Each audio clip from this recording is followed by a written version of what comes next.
Hi friends, today we're going to talk about adding and subtracting fractions, and along with that we'll talk about getting a common denominator and reducing fractions. All right, here we go.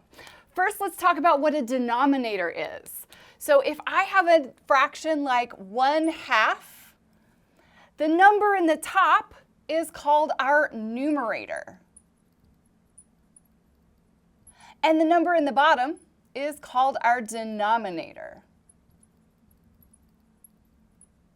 And the denominator is super important when you're talking about fractions, especially when you're adding them, because we can only add fractions if they have the same denominator. So if you're thinking about, traditionally we talk about fractions with a pie. We can only compare pies that are cut into the same number of pieces. So let's look at an example. If I have 1/3 plus 1/3, you notice that they both have a 3 on the bottom. That means that they have the same denominator. So when I have the same denominator, I'm going to keep that denominator in my answer, and I will add across the top. So 1 plus 1 is 2. And we know that 1/3 plus 1/3 gives me 2/3. If I eat 1/3 of the pie for lunch and 1/3 of the pie for dinner, I have eaten 2/3 of the pie, which sounds completely reasonable to me. Now, not all of our examples are quite so easy to visualize. Let's look at another one. What if I have 1/7 plus 2/7? Again, they have that same denominator of 7, so we're going to keep the denominator of 7, and then we'll add across the top. 1 plus 2 is 3. Subtracting works very much the same. So if I had, let's say, 5/8 minus 2/8, because they have a common denominator of 8, we're going to keep that. And instead of adding, we're going to subtract. So 5 minus 2 is 3. Now, so far, everything has had a common denominator. Most of the time, you're not going to see a common denominator. So let's talk about how we find one. Let's start with a problem that doesn't have a common denominator. What if I wanted to add 1/3 and 1/2? Well, darn, 3 and 2, not the same. So I have to figure out what would be my common denominator of 3 and 2. And we talk about the LCD, or the least common denominator, of 3 and 2. And this is a number, ideally the smallest number, but it doesn't have to be, a number that can be divided by both 3 and 2.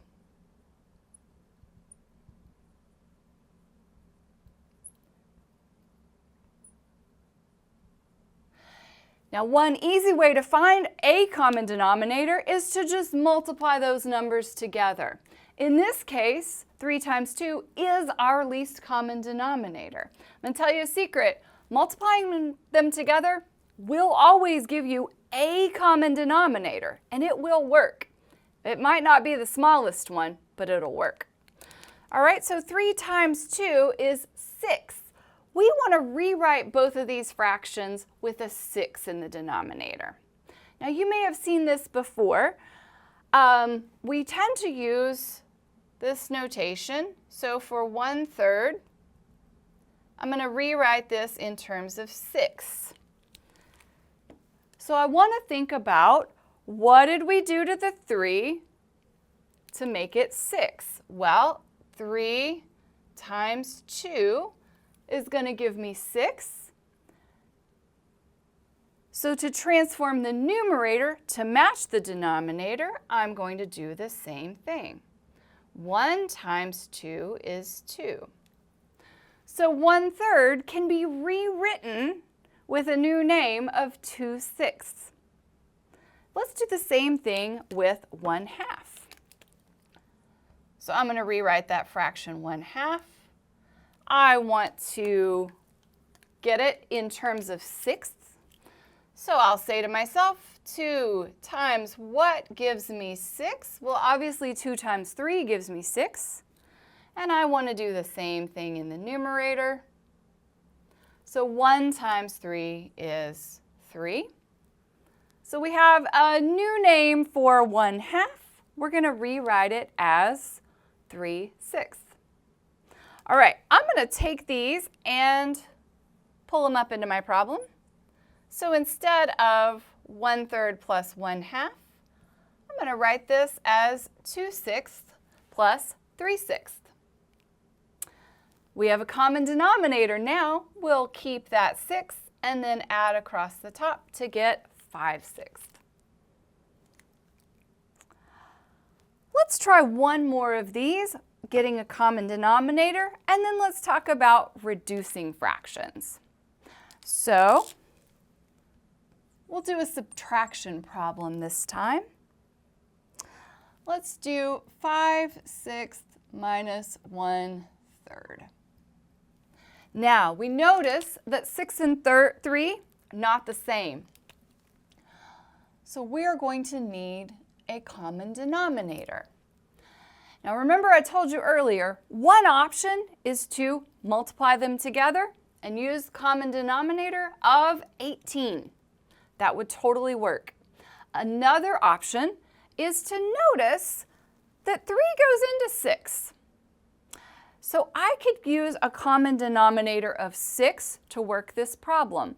I'd like to show you working it both ways, just to show you that it totally works out no matter how you do it, as long as you're using a number that can be divided by both denominators. So first, let's rewrite 1/3 in terms of sixths. So 3 times 2 gives me 6, and 1 times 2 gives me 2. So I'm going to rewrite this problem. 5/6 stays the same. But in place of 1/3, we're going to write 2/6. Now we can keep that common denominator of 6 and subtract 5 minus 2. Oh, lost my equals there. It is equal.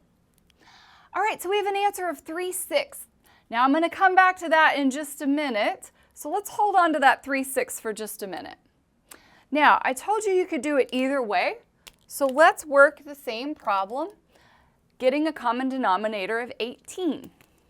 So if I had 5/6 and I wanted to get a common denominator of 18,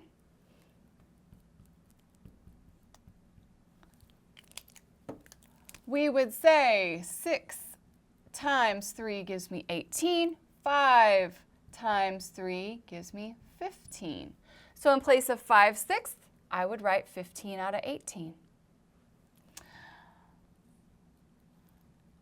To rewrite 1/3 in terms of 18ths, 3 times 6 gives me 18.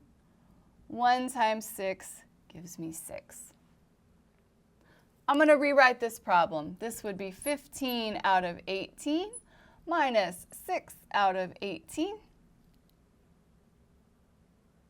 We'll keep that common denominator of 18, and 15 minus 6 is equal to 9. All right, so we have 9 out of 18 and 3 out of 6. I told you they were the same thing. Let me prove it to you. So when we have a fraction, we want to check to see if it can be reduced. And when we reduce a fraction, that means we're going to write it so that it doesn't have any common factors in the numerator and the denominator. Let me say that a different way. When I have 3/6, notice that 3 could be rewritten as 3 times 1, and 6 could be rewritten as 3 times 2. Both of the numerator and the denominator have a common factor of 3. So that means it's not completely reduced, Or there's a better way we could write it. So instead of 3 out of 6, we're going to cancel that common factor in the numerator and the denominator, and we're going to rewrite it as 1/2.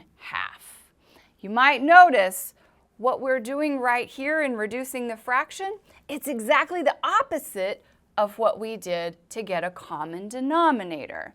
To get a common denominator, we multiplied the numerator and denominator by the same number. To reduce, we divided by the same number. Remember how I told you these were the same thing? Let's just reduce that 9 out of 18. So 9 divided by 9 is 1, and 18 divided by 9 is 2. So we have a 1/2 and a 1/2. All right. Next video, we'll be multiplying and dividing fractions. So stay tuned.